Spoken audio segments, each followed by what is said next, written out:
Hey, how's it going everyone? Welcome back to the channel. I hope you're all doing good. As you can see, we are back on Forza Horizon 5. Nice little 360 to start it off.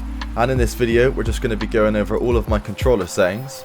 I'm going to be telling you what I personally use, what I recommend, and then also I'll be going over basically every single individual setting and explaining, what is best for beginners and stuff, and what's best for like pro drifters and people with a bit more experience. So I won't just be telling you my recommended settings, but I'll be going over literally everything, explaining, what does what, and hopefully getting you set up and ready to go for drifting, whether you're a pro at the game, been on loads of Forzas, or whether this is your first ever time on a Forza game. But yeah, without further ado, let's check out the settings, everyone.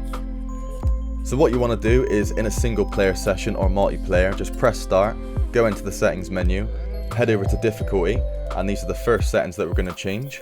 The drive avatar and assists preset, don't need to worry about that, that's nothing to do with drifting. For braking, I would say anti-lock brakes off.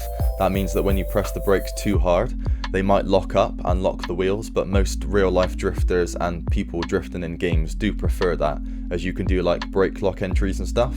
For steering, I would recommend simulation unless you're very new to the game, and then I would say start off with standard and then head to simulation. But the difference between standard and sim is nothing like on Forza Horizon 4. There's not much of a big difference this time. Definitely don't go for assisted. Go for standard if you're new, and then go for simulation if you've played a few Forzas before. Traction control, you definitely want that off, otherwise it's going to cut engine power when the wheels start spinning, so you absolutely need traction control off. Same with stability, except it just deals with, the stability of the car rather than traction.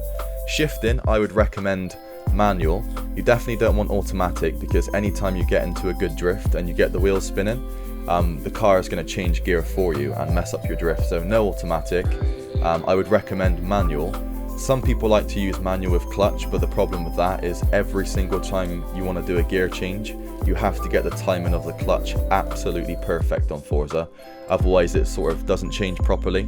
And every single time you press the handbrake, you're also going to have to time the clutch exactly at the perfect time.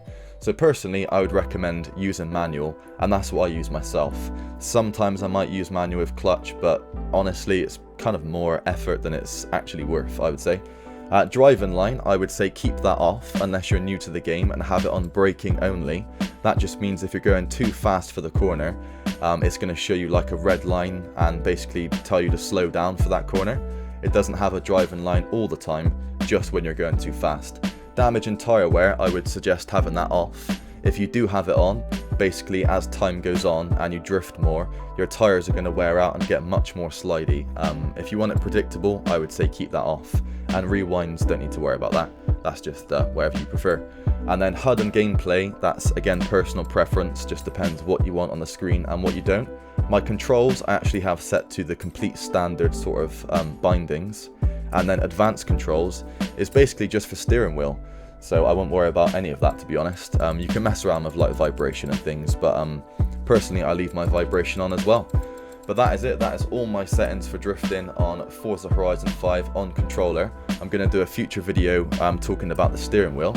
But yeah, there's a little bit of advice on what does what you need and what you don't, and yeah, hope this video helps you. If it does, drop a like, subscribe for more, and we will see you in the next tutorial, everyone. Have a good one. Peace out.